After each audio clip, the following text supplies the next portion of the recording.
আপনার কি মনে হয় যে বাচ্চারা এখন কি মানে ভালো আছে, তাদের মনের খবর আমরা রাখি? বাচ্চারা ভালো আছে, আমরা আশা করছি বাচ্চারা ভালো আছে। WHO বলছেন যে বাচ্চারা ভালো নেই, কারণ বাচ্চাদের মধ্যে সুইসাইড সবচেয়ে বেশি। সুইসাইড হচ্ছে 3rd commonest cause of death. আমার মনে হয় যে পাড়া কালচার, আমি জানি না আপনি খুব ইম্পর্টেন্ট। আমি পাড়াতে ছিল তো পাড়া কাকিমা পাড়া তো কাকিমা। বাচ্চাটার কি অবস্থা হবে, বাচ্চাটা তো একা হয়ে যাচ্ছে, সেটাও তো দেখতে হবে। বাচ্চার না আছে আত্মীয় স্বজন তৈরি হচ্ছে, না বন্ধু বান্ধব তৈরি হচ্ছে, একটা লোনলি বাচ্চা তৈরি হচ্ছে। WHO তো বলেইছে 5 বছরের নিচে কোনো বাচ্চাকে মোবাইল ফোন দেবে না, এবং অস্ট্রেলিয়া এবং অনেকগুলো দেশে মোবাইল ফোন ইউজ 16 বছরের আগে অ্যালাউড নয়। এটা কিন্তু নিয়ম হয়ে গেছে, মানে যদি বাবা মারা মোবাইল ফোন দেয় তারা অ্যারেস্টেড হবে। সেটা আমাদের দেশে নেই। আমাদের দেশে কিন্তু খাওয়াতে হলে এখনো 2 বছর 3 বছরের বাচ্চাকে মোবাইল ফোনের সামনে কার্টুন দিয়ে বসিয়ে দেওয়া হচ্ছে। কেউ খুশি নয়, পয়সাতে খুশি নয়, গাড়িতে খুশি নয়, আর একটা গাড়ি আবার বড় গাড়ি চাই, বা দুটো গাড়ি চাই, একটা বাড়ি আরো বাড়ি চাই, সাংঘাতিক কম্পিটিশন। এবং বাবা মা এর মধ্যে জড়িত, এবং বাবা মা চেষ্টা করে অনেক কিছু, কিন্তু আলটিমেটলি তুমি যদি চাও তোমার বাচ্চা ভালো ব্যবহার করবে, তুমি তো ভালো ব্যবহার করবে।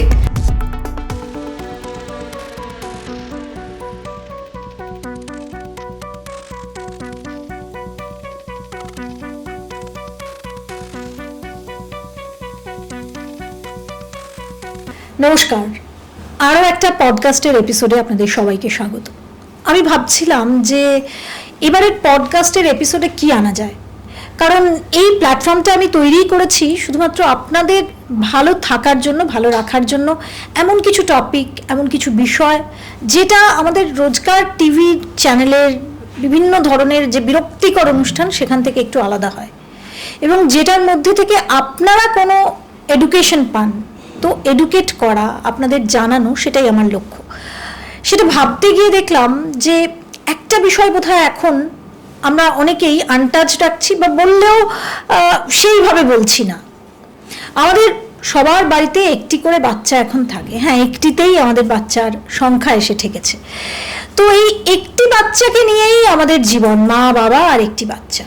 কিন্তু এই বাচ্চাটার কোথায় ভালো লাগছে, কোথায় খারাপ লাগছে, বাচ্চাটা কি কোনো সমস্যায় আছে, বাচ্চাটার মনে কি চলছে, তার মনের খবর কিন্তু আমরা কেউ রাখি না। অনেকে বুঝি, জানি, কিন্তু সেটাকে স্বীকার করি না, বা এই যে র্যাট রেসে তাদেরকে ঠেলে দিই। সব কিছু মিলিয়ে বাচ্চার মনের খবর নেওয়ার জন্যই আজকের এই অনুষ্ঠান আয়োজন করেছি আমি। আসুন এই অনুষ্ঠানটাকে একটু অন্যরকমভাবে বোঝার চেষ্টা করি। আমি প্রথমেই এই অনুষ্ঠানটা শুরু করার আগে মা বাবাদের বলবো, যারা দেখছেন এই অনুষ্ঠানটা, বা যারা দেখেননি, এখনো সাবস্ক্রাইব করেননি, প্লিজ চ্যানেলটা সাবস্ক্রাইব করুন, আর এই অনুষ্ঠানটা অবশ্যই দেখুন। কারণ এটা দেখার পরে আমার মনে হয় আপনি আপনার বাচ্চাকে নিয়ে অন্যরকমভাবে ভাববেন। বাচ্চা আসলে কি, কতটা আমাদের কাছের, এবং তার সঙ্গে আমরা কি করছি আর কি করা উচিত, এটা আপনাদের সঙ্গে সঙ্গে আমিও শিখবো। আজকে আমারও একটা বাচ্চা রয়েছে। সুতরাং চলুন আজকের এই এপিসোডটা শুরু করি। আর আজকে এই অনুষ্ঠানটা শুরু করার জন্য, বলার জন্য এখানে যাকে আমার স্টুডিওতে আমি ডেকেছি, ডক্টর শর্মিষ্ঠা চক্রবর্তী, মনোরোগ বিশেষজ্ঞ, এবং সব থেকে বড় কথা আপনিও একজন মা। তো একজন মা এবং একজন মনোরোগ বিশেষজ্ঞকে আমি এখানে ডেকেছি এই কারণে যে বাচ্চাদের মনের খবর নেব বলে, এবং কিভাবে তাদের ভালো রাখবো বলে। আসুন ডক্টর চক্রবর্তী, আপনাকে স্বাগত আমার অনুষ্ঠানে। আপনি অনেক দিন ধরে এই পেশাটার সঙ্গে যুক্ত, অনেক বাচ্চার মনের খবর নিয়েছেন, তাদের মনের দুঃখ, অস্বস্তি, ভালো থাকা, ভালো রাখা, এগুলো নিয়ে কাজ করছেন। আমি এখনকার বাচ্চাদের কথা বলবো। এখন তো বোধহয় যে জেন আলফার পরেও বোধহয় আরো কিছু একটা জেনারেশন চলে এসেছে। তো এই জেন বেটা বোধহয়, না জেন বেটা। তো সেই রকম একটা অবস্থায় হারিয়ে যাচ্ছি আমরা। তো আপনার কি মনে হয় যে বাচ্চারা এখন কি মানে ভালো আছে, তাদের মনের খবর আমরা রাখি? বাচ্চারা ভালো আছে, আমরা আশা করছি বাচ্চারা ভালো আছে, কিন্তু বাচ্চারা একদমই ভালো নেই। আজকালকার বাচ্চারা কিন্তু ভালো নেই, এবং এটা শুধু আমরা যারা মনোরোগ বিশেষজ্ঞ, মনোবিদ বা মন নিয়ে যারা কাজ করেন তারা একা নয়, এটা পুরোপুরি সারা পৃথিবীতে WHO বলছেন যে বাচ্চারা ভালো নেই, কারণ বাচ্চাদের মধ্যে সুইসাইড সবচেয়ে বেশি। সুইসাইড হচ্ছে 3rd commonest cause of death. বাচ্চাদের দেখুন কত কিছু রোগ হয়, তার মধ্যে 3rd কমনেস্ট মানে সুইসাইড যদি হয় তাহলে তো ভীষণ সাংঘাতিক একটা স্ট্যাটিস্টিক্স।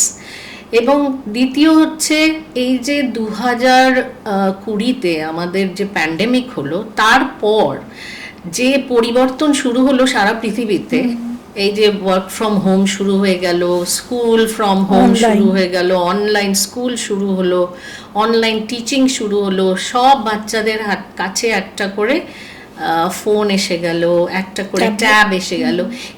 এই যে পরিবর্তনগুলো হলো, এটা কিন্তু বাচ্চাদের মানসিক সুস্থতার জন্য সাংঘাতিক একটা প্রবলেম ক্রিয়েট করলো। এবং শুধু বাচ্চাদের নয়, আমাদের সবার মধ্যে একটা প্রবলেম শুরু হয়ে গেল, এবং বাচ্চাদের, মাদের, বাবাদের মধ্যে যে সমস্যা সেগুলো 10 গুণ বেড়ে যেতে শুরু করলো এই 2020-র পর। কি মারাত্মক কথা বলছেন আপনি।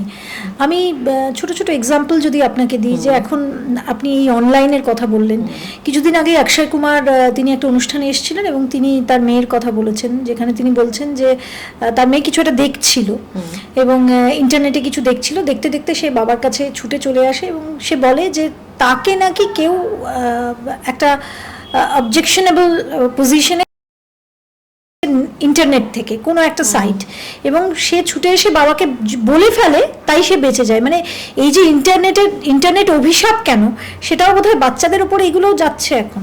অবশ্যই, এবং সেই জন্যই তো মানে WHO তো বলেইছে 5 বছরের নিচে কোনো বাচ্চাকে মোবাইল ফোন দেবে না, এবং অস্ট্রেলিয়া এবং অনেকগুলো দেশে মোবাইল ফোন ইউজ 16 বছরের আগে অ্যালাউড নয়। এটা কিন্তু নিয়ম হয়ে গেছে, মানে যদি বাবা মারা মোবাইল ফোন দেয় তারা অ্যারেস্টেড হবে। সেটা আমাদের দেশে নেই। আমাদের দেশে কিন্তু খাওয়াতে হলে এখনও 2 বছর 3 বছরের বাচ্চাকে মোবাইল ফোনের সামনে কার্টুন দিয়ে বসিয়ে দেওয়া হচ্ছে, এবং এখনও টিচাররা সব পড়া আমি দেখেছি, সবাই বলে, আমি বলি আপনি ফোনটা নিয়ে নিন, মা বাবা বললে পারবো না নিতে, কারণ সব পড়াগুলো আসছে অনলাইন। কেন, কি দরকার? স্কুলগুলো সব পড়া দিচ্ছে অনলাইনে, কেন? স্কুলে তো বাচ্চা যাচ্ছে, সেখানেই হোমওয়ার্কগুলো দিয়ে দাও, হোমওয়ার্ক সব আসছে হোয়াটসঅ্যাপ গ্রুপে। সেটা তো ঠিক হচ্ছে না, এটা তো কিছু বিষয়ে ঠিক হচ্ছে না, কারণ বাচ্চাকে আমরা বলছি মোবাইল ফোন দিও না, মা বাবা বলছে কি করে দেব না, এই তো হচ্ছে ব্যাপার। কিন্তু আরেকটা জিনিস হচ্ছে যে বাবা মার সময়ও খুব কম। আজকাল বাবা মা দুজনেই চাকরি করছে, বাড়িতে থাকছে কম, যদি থাকেও, যদি ওয়ার্ক ফ্রম হোম করেও, তাহলেও সময় কাটাচ্ছে কম। সুতরাং মোবাইল ফোন সেই জায়গা বাবা মার বদলে সেই জায়গাটা নিয়ে নিয়েছে, সেইটা আরও চিন্তার বিষয়। একদমই এইরকম একটা জায়গা থেকে আমি আপনার কাছে প্রথমেই জানতে চাইবো যে মোবাইল ফোনের মানে মা বাবার জায়গা নিয়েছে ঠিকই, ঠিক তেমনই জয়েন্ট ফ্যামিলি একটা সময় থাকতো কি, যে আমরা অনেক ভাই বোনের সঙ্গে বড় হতাম, আমাদের মনের কথা আমরা শেয়ার করতে পারতাম। এখনকার বাচ্চাদের সেই অপশনটা নেই, নিউক্লিয়ার ফ্যামিলি। একদম, এই যে সিঙ্গল চাইল্ড সিনড্রোম যেটা, এবং বাচ্চা বড় লোনলি, বড় একা, এবং তার বন্ধু বান্ধব নেই। দেখা যাচ্ছে যে সে আসছেই বিশাল ব্যাগ নিয়ে, সে এলো হয়তো 5টার সময়, গেছিল অনেক ভোরবেলা, হয়তো বেরিয়েছিল 8টার সময়, এখন 5টার সময় সে ফিরলো, ফিরে একটু খেতে না খেতেই সে টিচারের কাছে দৌড়চ্ছে।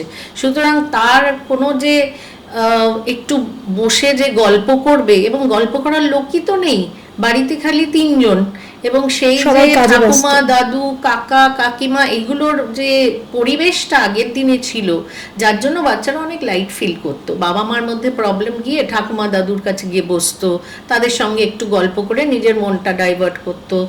সে খুড়তুতো ভাইয়ের সঙ্গে, বোনের সঙ্গে খেলতে যেত, বা পার্কে চলে যেত।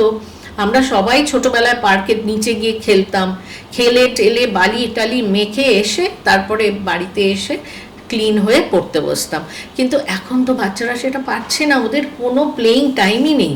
তারা সব সারাদিন পড়লো, কি ব্যাগ নিয়ে বস্তা নিয়ে গেল স্কুলে, আবার এসে তাড়াতাড়ি ছুটলো টিউশনে। আবার যদি টিউশনে না যায় হয়তো সেই আবার গানের ক্লাসে বা নাচের ক্লাসে, সে একটা রেজিমেন্টেড ফর্ম। তার যে আনন্দ করে কিছু করা সেটাই হচ্ছে না, সবসময় তাকে একটা গণ্ডি কেটে দেওয়া হচ্ছে যে তোমার এইভাবেই করতে হবে, এই পড়তে হবে, এই নাচের স্কুলে যেতে হবে, এই অঙ্কর টিচারের কাছে যেতে হবে, তারপরে বাড়ি এসে খেয়ে দিয়ে পড়তে বসবে। বাবা মা হয়তো বাড়িতে নেই, কাজের মাসি নিয়ে যাচ্ছে, বাবা মা ফিরেই মা তো সঙ্গে সঙ্গেই বসে গেল বাচ্চাকে নিয়ে, আর বাবা হয়তো মোবাইল ফোন দেখছে। সুতরাং এই পরিস্থিতিতে বাচ্চাটার কি অবস্থা হবে? বাচ্চাটা তো একা হয়ে যাচ্ছে, সেটাও তো দেখতে হবে।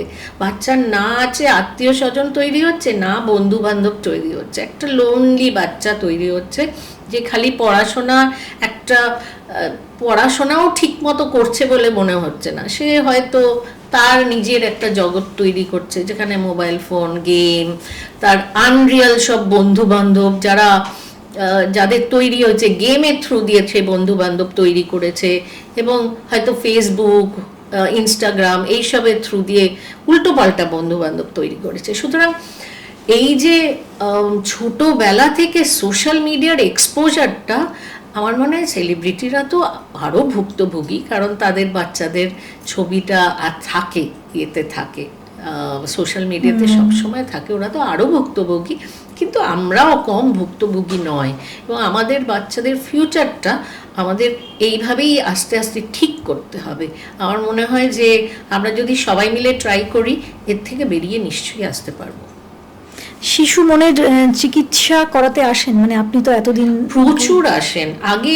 আগে কিরকম, মানে ধরো 25 বছর ধরে মানে আছি, মানে ধরো প্র্যাকটিস করছি, এবং যেটা দেখেছি সেটা 25 বছর উপরে হয়ে গেছে, এবং যেটা দেখেছি যে বাচ্চাদের সমস্যাগুলো নিয়ে আস্তে আস্তে বাবা মারা অনেক বেশি আসছেন, এবং বাবা মারা আসছেন বাচ্চাকে দোষ দিয়ে যে বাচ্চার বিহেভিয়ার খারাপ হচ্ছে, বাচ্চা মুখে মুখে কথা বলছে, বেশি পাকামি করছে, বড়দের সঙ্গে বিচ্ছিরিভাবে কথা বলছে, অথবা পড়াশোনা করছে না, সবসময় মোবাইল ফোন নিয়ে বসে আছে, মোবাইল ফোন ফোকাস নেই, মোবাইল ফোন না দিলে চেঁচা মেচি মার পিট, সে এক মানে বিচ্ছিরি ব্যাপার তৈরি হচ্ছে। সুতরাং নানা রকম সমস্যা নিয়ে আসে কয়েকটা বাচ্চা তো কোভিডের পর দেখলাম যে কথা বলতেই ভুলে গেছে, এবং তারা লেবেলড হয়ে যাচ্ছিল অটিজম ভাবে, যে তারা ভালো কথা শিখছিল, যেই কোভিডের ওই লোনলিনেস, মা এদিকে ওয়ার্ক ফ্রম হোম, বাবা ওইদিকে ওয়ার্ক ফ্রম হোম, তাকে বসিয়ে দিয়েছে মোবাইল ফোন নিয়ে, সে ওই জগতে ঢুকে গিয়ে আর কথাই বলতে পারছে না।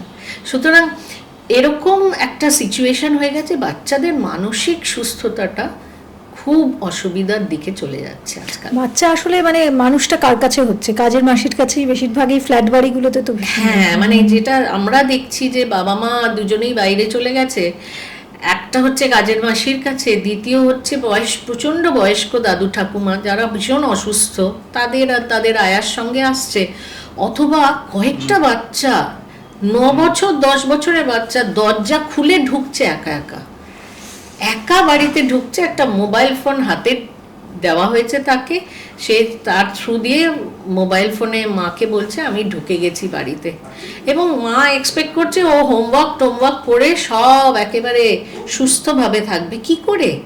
বাচ্চাটা পুরো একা, ও যে গরম করে খাবারটা খাচ্ছে সেটাই বিশাল, কিন্তু তার থেকে তো আমরা এক্সপেক্ট করতে পারি না যে বই খাতা নিয়ে বসে হোমওয়ার্ক করবে।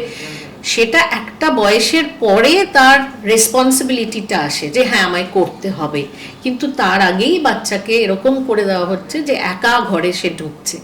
সুতরাং সেটা যেমন বিপজ্জনক, তেমনি বাচ্চাটার জন্য ভালো হচ্ছে না, একটা সাংঘাতিক লোনলিনেস ক্রিয়েট হচ্ছে, আর সেই লোনলিনেসটা ঠিক করার জন্য সে মোবাইল ফোন নিয়ে বসে যাচ্ছে ঘন্টার পর ঘন্টা। ইভেন এই ধরনের বাচ্চারা বড় যখন হবে বা বড় হতে গিয়ে এমন অনেক মানুষের পাল্লায় পড়তে পারে যে হয়তো তাকে সাময়িক ওই আনন্দটা দিচ্ছে, সাময়িক খুশি দিচ্ছে। এই যে মানে বাচ্চাদের ব্রেন তো অনেক পরে ডেভেলপ করে, ঠিক করে। বাচ্চাদের ব্রেন হচ্ছে একটা সাংঘাতিক ব্রেন, প্রচুর রেপ্লিকেট করছে, প্রচুর মাল্টিপ্লাই করছে ব্রেনের যে নিউরনগুলো, এবং যা তুমি শেখাবে সে সেটাই শিখবে। এবার বাচ্চাদের আমাদের প্রিফ্রন্টাল কর্টেক্স বলে একটা পার্ট আছে ব্রেনে, যেটা ইমোশনাল রেগুলেশন করে, মানে কখন আমি কি স্টপ করব আর কখন আমি এগিয়ে যাব। এবার ইমোশনাল রেগুলেশন বাচ্চাদের বা টিনেজারদের তৈরি হয় না, দেরিতে তৈরি হয়। 18-19 পর ইমোশনাল রেগুলেশন তৈরি হয়। মানে একটা গাড়ি ধরো, একটা গাড়ি যার অ্যাক্সেলারেটর তৈরি হয়েছে কিন্তু তার ব্রেক তৈরি হয়নি। এবার গাড়ি তো চাইছে আমি যা ইচ্ছা করি, আমি তেজ বেরিয়ে যাই, 120-তে বেরিয়ে যাই, কিন্তু একটা সাডেনলি যদি কিছু আসে তাহলে ব্রেক কষতে পারি, কিন্তু এখানে ব্রেকই তৈরি হয়নি। সুতরাং বাচ্চারা সেইটা বোঝে না, তাদের ইম্পালসিভিটি হাই থাকে, সুতরাং তারা বোঝে না যে কোনটা ভালো কোনটা খারাপ। এই কোনটা ভালো কোনটা খারাপ মানে যে শেখাবে সে হচ্ছে মা বা বাবা বা ঠাকুমা দাদু বা যে কোনো বয়স্ক যারা থাকে বাড়িতে, সে তো শেখাবে এটা ভালো। বা পিয়ার গ্রুপ, সে পিয়ার গ্রুপ থেকেও শিখতে পারে অনেক কিছু, যে এটা ভালো এটা খারাপ। ভালো পিয়ার গ্রুপ ভালো জিনিস শেখাবে, খারাপ পিয়ার গ্রুপ খারাপ জিনিস শেখাবে। যেমন আমরা দেখি যে অনেক পিয়ার গ্রুপ এমন আছে পুরো গেমের মধ্যে ঢুকিয়ে দিল, অনেক পিয়ার গ্রুপ এমন আছে যে খারাপ সাইটগুলোতে চলে যাচ্ছে, খুব কম বয়সী টিনেজার বাচ্চারা। সুতরাং বাচ্চাদের মোবাইল ফোন এবং বাচ্চাদের যে বাবা মাদের সঙ্গে রিলেশন, এইটা আস্তে আস্তে খুব কম হচ্ছে এবং এই রিলেশনটা বিল্ড করার প্রয়োজন আছে। শুধু বাবা মা নয়, আমার মনে হয় যে পাড়া কালচার, আমি জানি না আপনি খুব ইম্পর্টেন্ট। আমি পাড়াতে ছিল তো পাড়া কাকিমা পাড়া তো কাকিমা, যেটা আমাদের সময় ছিল যে পাড়ার কাকিমা কাকুম আমাদের ধমকে দিত, ইনফ্লুয়েন্স ছিল তাদের একদম। তাদের এই তুই পড়ছিস না কেন, এই তুই এরকম, এটার বানান কি বলতো। আমার এখনো এক কাকুকে মনে আছে, খালি বানান জিজ্ঞেস করতো, আর ভীষণ ভুল করতাম। তো বেসিক্যালি ওটা কিন্তু ভালোবাসার থ্রু দিয়ে আসছে। কিন্তু আজকাল যদি একটা বাচ্চাকে পাশের বাড়ির মাসিমা কিছু বলে, সেই বাচ্চাটার মা গিয়ে তার সঙ্গে ঝগড়া করবে যে আপনি কেন বলেছেন। সো এই যে কালচার চেঞ্জ হয়ে গেছে, এই যে আন্তরিকতার যেটা ছিল, যে পাশের বাড়ির লোকের সঙ্গে আমার যে ভালোবাসা যে আন্তরিকতা, সেইটা আস্তে আস্তে চলে যাচ্ছে সব কম্পিটিশনে। আসলে এটা একটু বলতে মানে আমার মনে হলো, যেদিন থেকে কাকু কাকিমা জেঠু জেঠিমা আঙ্কেল আন্টি হয়ে গেছে না, সেদিন থেকে দেওয়ালটা উঠে গেছে। অবশ্যই অবশ্যই। আপনি এতক্ষণ বলছিলেন যে বাচ্চাদের মনের কথা, তাদের মনের কষ্ট, তাদের মনের রোগ বেড়ে গেছে। কিন্তু আমার কোথাও দাঁড়িয়ে মা হিসাবে মনে হয়, এবং আমি নিজেকেও মনে করি যে আমি এর বাইরে নই, আমি একদম অনেস্ট কনফেশন। কারণ এই র্যাট রেসে চলতে আমাদেরও হয়, আমরা কতটা পারি সেই উদাহরণে। তো সেই জায়গা থেকে মা বাবারও চিকিৎসার কি প্রয়োজন বাচ্চাকে হ্যান্ডেল করার সময়? কারণ আমরাই তো তাদের মানসিক চাপ তৈরি করছি।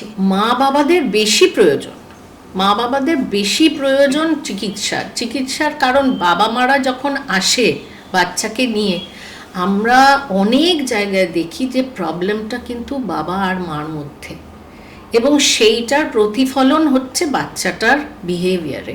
কারণ বাবা মার হয়তো নিজেদের মধ্যে ঝগড়াঝাটি, বাচ্চাটা পড়ে গেছে মাঝখানে, বাচ্চাটা বুঝতে পারছে না কিভাবে চেঁচামেচিটা বন্ধ করবে, তখন সে বিহেভিয়ারাল প্রবলেম শুরু হয়ে যেতে পারে। অনেক সময় দেখা যায় যে বাবা মার এই প্রবলেমের জন্য বাচ্চাটার বিহেভিয়ারাল প্রবলেম শুরু হয়ে যাচ্ছে, এবং বাচ্চাটা ব্যাড বিহেভিয়ার করছে, উল্টোপাল্টা কাজ করছে, মারধর করছে, পড়াশোনা করছে না, সব কিছুতে না বলছে, যেই বাবা মা কিছু বলছে সঙ্গে সঙ্গে একেবারে স্ট্রেট উত্তর দিচ্ছে, মানে একেবারে অন্যরকম ব্যবহার করছে। তো এটার মেন প্রবলেম অনেক সময় বাবা মার যে রিলেশনশিপ সেইটা থেকে হচ্ছে, এবং বাবা মার রিলেশনশিপ আজকালকার দিনে অনেক কমপ্লিকেটেড হয়ে গেছে। কারণ কেউ খুশি নয়, পয়সাতে খুশি নয়, গাড়িতে খুশি নয়, আর একটা গাড়ি আবার বড় গাড়ি চাই বা দুটো গাড়ি চাই, একটা বাড়ি আরো বাড়ি চাই, সাংঘাতিক কম্পিটিশন, এবং বাবা মা এর মধ্যে জড়িত, এবং বাবা মার চেষ্টা করে অনেক কিছু, কিন্তু আলটিমেটলি তুমি যদি চাও তোমার বাচ্চা ভালো ব্যবহার করবে, তুমি তো ভালো ব্যবহার করবে। কারণ বাচ্চা, আমরা বলি মিররিং, বাচ্চা অলওয়েজ মিররে দেখে মা কিভাবে বিহেভিয়ার করছে বা বাবা কি বিহেভিয়ার করছে।